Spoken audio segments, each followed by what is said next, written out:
Hello, you're watching TVP World Talks. I'm Jonasz Rewiński. Now, can this be the breakthrough moment everyone is waiting for? President Zelensky and President Trump are set to meet at Mar-a-Lago to talk the 20-point peace plan. But there is still many potential hurdles before the deal gets approved. Will Ukraine accept painful concessions to end the conflict? And can Russia be prevailed upon to finally stop the invasion that began back in 2022? Joining us here today is Małgorzata Zawadka, lecturer at the Vizja University and former Polish media correspondent in the United States. Hello and welcome to TVP World. Hello, welcome. So there was an interesting point made by one of the commentators who said if you're going as a foreign leader to Mar-a-Lago, you're not going there to fail. You're not going there to come out and say, oh, we didn't sign the deal after all. Is there something to it, perhaps? That's exactly what I was thinking when I was, getting makeup here. That actually he, this is the kind of way of Donald Trump saying that he likes President Zelensky. Maybe to the point that maybe he will, look at him with more sympathy. Would have been a huge change from the Oval Office exchange that we all remember. Although what I wanted, it was also exactly, we are at exactly 10 months ago, because the meeting between Trump and Zelensky in February in Washington, D.C. was on February 28th. Today is December 28th. And I remember everyone had high hopes also.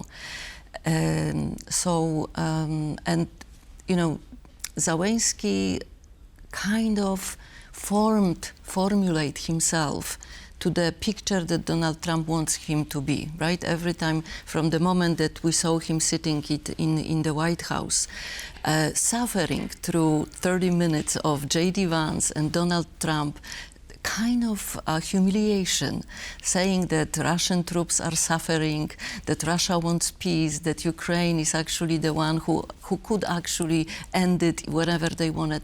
So we saw it, and it was, I still think, I teach my students that it was probably one of the most memorable moments of the decade. Although not in a good way, obviously. No, this was the moment when the world realized that people in the White House are not friends, right? They are not friendly, but at the moment we thought that that maybe this is some kind of a just personal dislike between Trump and Zelensky, because we know that it was because of Zelensky Trump got impeached for the first time.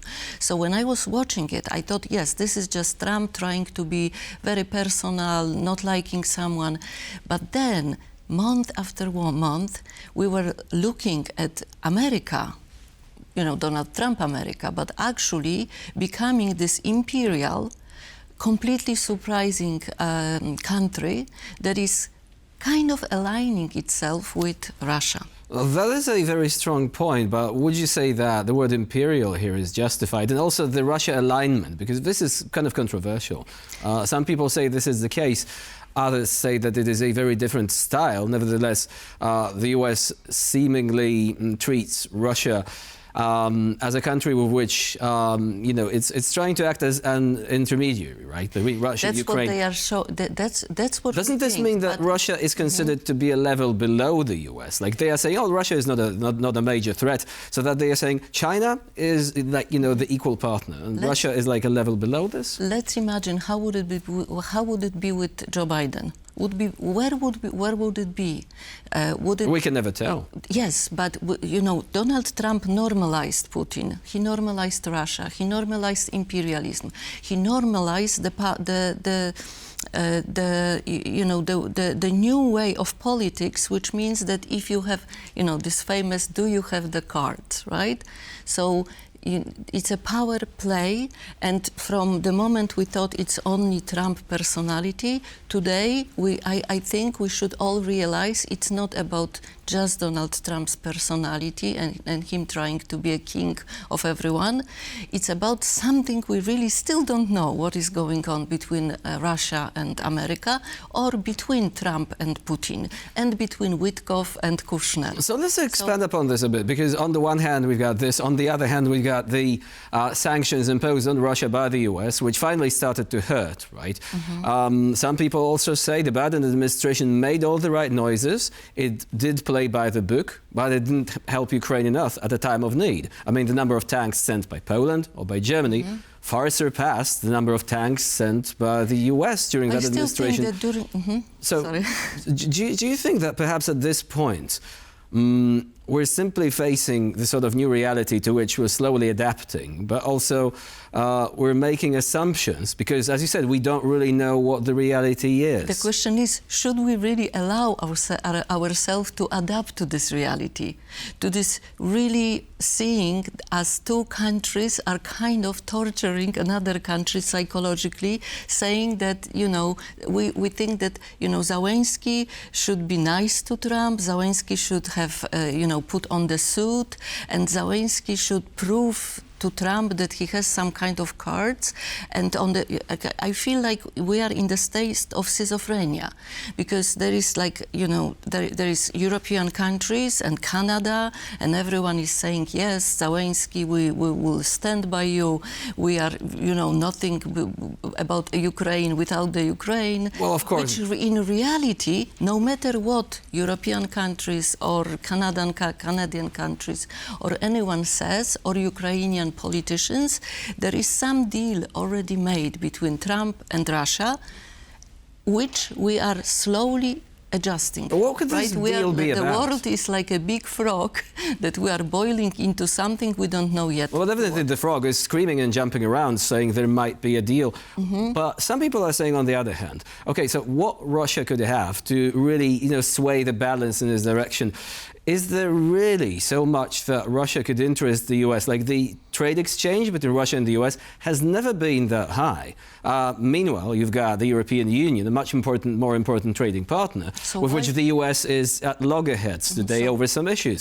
You have China, again, a more important trading partner. And again, the US isn't just, you know, giving everything away to placate Xi Jinping. So what could this be? Could this simply be a ruse by Vladimir Putin's envoys to say, oh, we've got so much to offer? Do they have any cards? They don't have much to offer. The thing is that if it wasn't for Trump administration, if it wasn't for Kushner and Witkoff, who befriended, who were, I would say, somehow they many times they acted as Russia's biggest envoys, right? We would not see actually Russia as a relevant partner as it is, right? So the only thing for America, we could say, yes, Trump is still trying to do the, you know, reversed Kissinger. He's trying to pull Russia because Russia will otherwise will become a Chinese partner in destroying with America. And many people say reverse Kissinger is impossible. However, we see it's not possible. However, we see that Putin is playing Trump. We see it every time. Like yesterday, we had so many missiles striking Kiev. That's exactly 500. So the point What's going to happen now? Do you think President Zelensky is going to come in and say, look, we've made concessions? I mean, Ukraine said we're open to the special economic zone idea, even though naturally it doesn't take into account the potential suffering of people still in these regions, right? Ukraine potentially giving away territories, if not in law, then at least de facto accepting Russian control.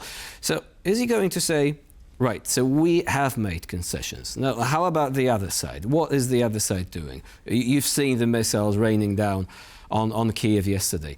Do you think this is the point where finally Russia will have to choose a path for itself? Either it accepts the compromise or accepts the consequences? I think that no matter what the point will be today, no matter what Russia says, no matter what Trump forces Zelensky to do, nothing will get resolved. We will not have lasting peace because of European countries who are saying that we will have this coalition of willing, but they don't have real power, and that's the thing. So you know, they all say we have cards, but they don't.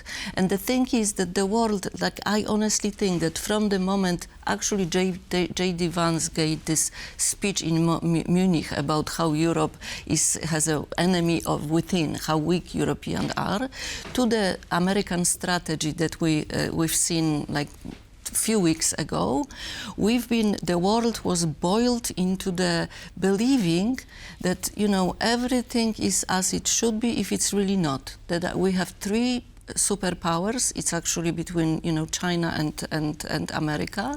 And we have the third superpower, which is obviously Trump is trying to make them someone bigger than they are. Because as you said, I honestly think that if there was someone else in administration, not Donald Trump, Russia would be at a much weaker position than they are right now. And we still don't know. No, probably none of us, except for Putin and his people, is Russia really at really weak point?